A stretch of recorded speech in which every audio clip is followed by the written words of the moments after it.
ఈరోజు బాబు సూపర్ 6 లో చూస్తే మొదటి హామీ 5 సంవత్సరాలు 20 లక్షల ఉద్యోగాలు కల్పిస్తామని హామీ ఇచ్చాం అధ్యక్ష. దాంట్లో భాగంగా డిఎస్సి ఏర్పాటు చేశాం. ఇప్పటికీ పెద్ద ఎత్తున ఒప్పందాలు కుదిరించుకున్నాం.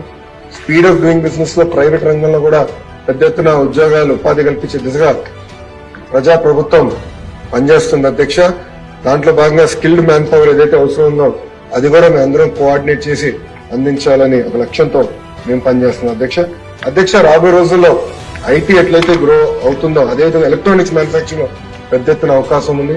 నా అంచనా ప్రకారం కనీసం 5 లక్షల మంది ఒక ఎలక్ట్రానిక్స్ మ్యానుఫాక్చరింగ్ రంగంలో పనిచేసే అవకాశం ఉంది అధ్యక్ష. అది ప్రధానంగా మనకు వచ్చేగల కడప, చిత్తూరు, నెల్లూరు, శ్రీ సిటీ నెల్లూరులో ఆ ఎకో సిస్టమ్ లో ఒక్క నోడ్ వస్తుంది అధ్యక్ష. అదే గౌరవ ముఖ్యమంత్రి గారు చెప్పినట్లు డ్రోన్ ఎకో సిస్టమ్ కర్నూలులో వస్తుంది అధ్యక్ష. Medical devices manufacturing Visakhapatnam already భారతదేశానికి క్యాపిటల్ గా ఉంది. దాన్ని ఇంకా ప్రోత్సహించాల్సిన అవసరం ఉంది. సో ఈ 3 నోడ్లో పెద్ద ఎత్తున ఎలక్ట్రానిక్స్ మ్యానుఫాక్చరింగ్ ప్రోత్సహిస్తామని ఈ సభ ద్వారా గౌరవ సభ్యులందరికీ నేను తెలియజేస్తున్నాను అధ్యక్ష.